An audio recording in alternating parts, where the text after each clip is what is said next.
History of MMM, how it all began. Starting up of MMM, in 1989, Moscow Executive Committee in Leninsky District registered MMM as a cooperative society. It is in Russia. A few words about the leader. The MMM Cooperative Society was founded by Sergei Mavrodi and was one of the leading computer equipment distributors in Russia. Sergei Mavrodi, having a degree in maths, worked as a programmer and took part in the development of the first operating systems. A few words about his decision to make his own company is the fact that having worked as a simple worker from 8 to 5, he understood that freedom is the most important for him, because that work of 8 to 5 is literally a slavery. At any point, at any time, the company can throw you out and you'll be left without nothing, although you could have worked in that company for years and years. So he realized it. This is why he decided to create his own child, and he knew whatever his efforts will be, it will come back to him in form of dividends and income. Free of charge travel campaign. In 1992, the brand became universally recognizable after Mavrodi offered several times to all the residents of Moscow a day of free of charge travel in metro, Moscow subway. Pretty smart. Birthday of MMM. On October 20, 1992, the joint stock company MMM was registered. In fact, it is a birthday of MMM in the traditional form in which people got used to consider it. The shares of MMM on sale. February 1st, 1994, the shares of MMM went on sale, and people immediately began to buy them. Moreover, the company willingly bought them back on a new, higher rate, which grew very fast at about 100% per month. The company's principle today is always more expensive than yesterday worked perfectly. Few words about that. Why did he do that? As you might know, in 1991, the Soviet Union fell.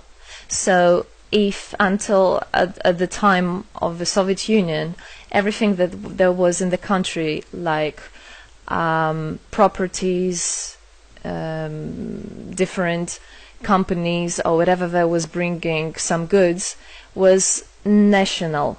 So any person of the country was entitled to have a share of that production, of that company. Everybody was equal. But when the Soviet Union fell, what it meant is that all the companies, all the properties had to be privatized. So you can imagine there is a company, a huge company. People worked there for years and years.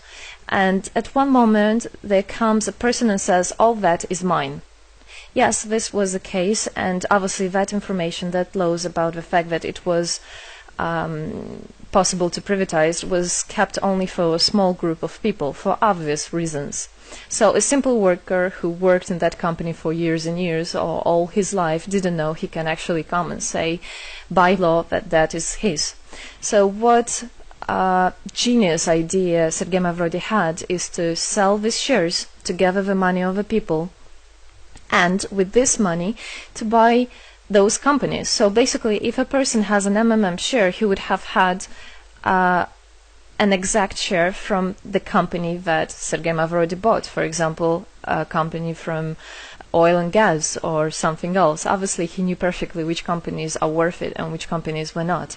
There was quite a battle there. So as you can see, his idea was great, but let's see what happens. Government is trying to hinder MMM's activities. Surprise, surprise! Planned by the Russian government, MMM 94 was intentionally collapsed. It began when tax inspectors accompanied by OMON officers passed through the crowd of depositors and went inside the central office of the company to give a notice about the planned tax inspection. Right. So obviously, the small group of people that I was talking about is the government people, is the people that have connections and so on, and they wanted obviously all that money, all those properties to be kept in their hands.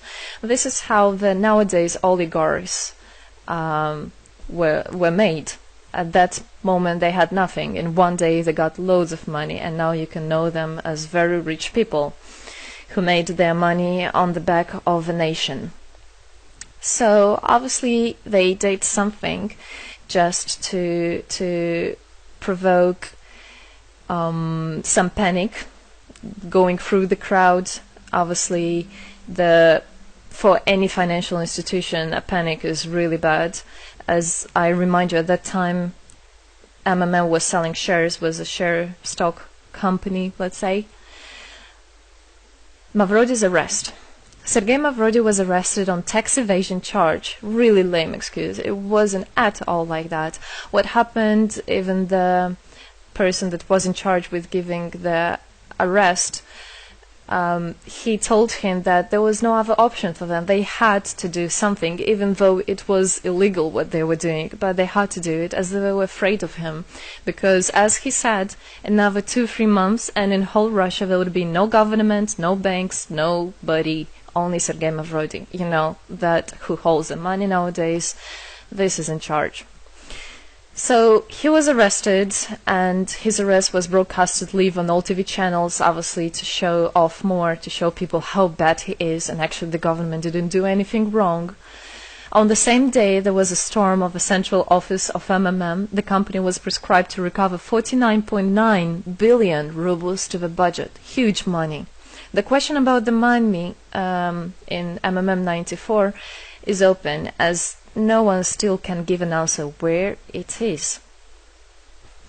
The authorities simply turned a blind eye to it, although hundreds of eyewitnesses are ready to confirm, even under oath in court, that they saw 17 trucks take out cash through the back door. So unfortunately at that time there was no internet, no bitcoins, no other internet wallets, and all the money were obviously kept in cash in the MMM offices. And the government took advantage of it. They just took it out, and then they said nothing. Moreover, they didn't say where the money went. They even made the way to make people believe that Sergei Mavrodi was the one who took all those 17 trucks of money and disappeared. But obviously it wasn't the case. It was a simply lame excuse. Demonstrations against state authorities. August 1994. Thousands of MMM depositors affected by the artificial collapse of the pyramid protested and demanded to set Mavrodi free. Actually, Mavrodi could have used his powers and do huge, bigger protests, but he decided not to do that, as that would made as obvious a different protests of this type. Could be people injured or even killed, so he decided not to use people in this purpose. It was very noble from him to do that. MMM leader became a deputy. However, he found a way to get out of the prison. Being imprisoned, Sergei Mavrodi had managed to register as a candidate for a deputy of the State Duma and was released from prison. He won the elections by a landslide and became the deputy of the State Duma of the first convocation. So, as a deputy in Russia, they have privileges. This is why, becoming a deputy, he was set free. The State Duma is against Mavrodi. Surprise, surprise! The State Duma deputies deprived Sergei Mavrodi of his deputy plenary powers due to his permanent absence at the Duma's meetings. That incident was the only one in New Russia's history. Sergei Mavrodi wasn't interested at all in politics. It's not, he hates politics, as he said it many times. So he became a deputy only for the reason to get out of a prison. That's it. He wasn't interested to go to their meetings, as he himself considered as well the people there as being quite silly and not worthy to spend time with. But this was another lame excuse for them to deprive him by saying that he is absent. A candidate for presidency. The Central Election Commission registered the authorized representatives of the initiative group that had nominated Mavrodi as a candidate for the President of Russia, but subsequently rejected a significant part of the signatures in the support of a candidate, and his registration was renounced. So, for obvious reasons, they did that again. They weren't interested into having a fair president, a fair leader on top of their head. Revival of MMM, January 2011. Sergei Mavrodi renounced launching a new launching a new project of MMM 2011. Together we change the world. Previously, there were simply no analogs of similar systems in the world. The film about MMM, the launch of a project fell in the same time interval with the release of Russian film about MMM Pyramid, the plot of which is based on the eponymous book in which the history of MMM is disclosed by Sergei Mavrodi. So he wrote a book, and there is a movie which I highly recommend you to watch. You can find it online on YouTube. MMM is building a new, fair financial order. June 2012, the activity of MMM made a lot of banks collapse and a huge outflow of funds from deposit accounts happened. The system numbered more than 35 million members at the time. For obvious reasons, the fight against the system started. It suffered the same fate as MMM 94, eventually collapsed.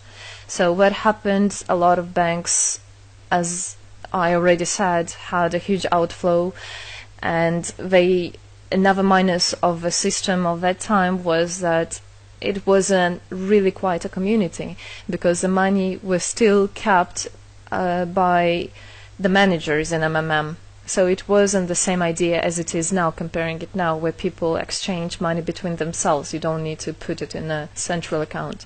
At that time, there were central accounts, and it was again used by the banks. They simply blocked those accounts that they identified as being of MMM and took all the money away, and that's it. There were no other discussion about that. Again, huge loss of money. People lost a lot of money.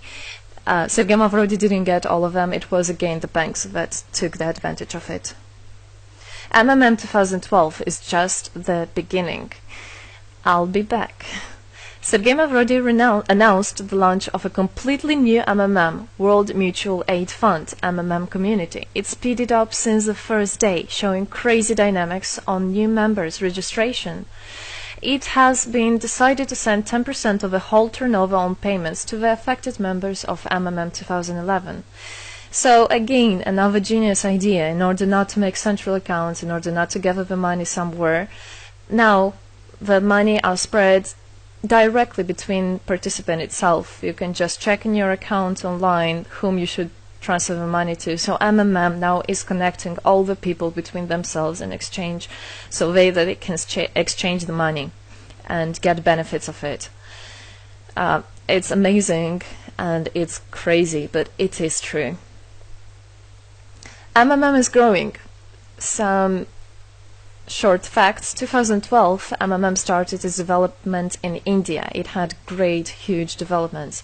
2012-2013, following India, MMM Bangladesh was launched as well. 2013, MMM Indonesia was launched. 2014, MMM Hong Kong. And it's not the end. MMM Global, 2014. MMM Global started up in the spring 2014. It is a voluntary network, a community of millions and millions of people from more than 100 countries worldwide. So there is already MMM settled in Argentina, Brazil, Philippines, Hong Kong, and other, and all the rest of people in the world from all the countries of the world are able to participate as well. So they rebelled against the financial slavery and combined their money for this purpose.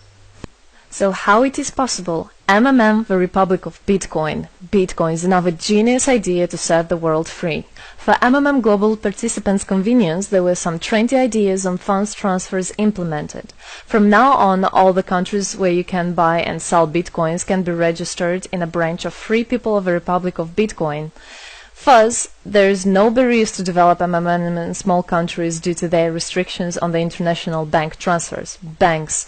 This is not something that we would want to use, as the banks can anytime put restriction on an account or even block an account and take all the money. Yes, the banks can do that. Read better your contract. So, Bitcoins is really genius idea to do that. Join MMM Global, join our community, set the world free.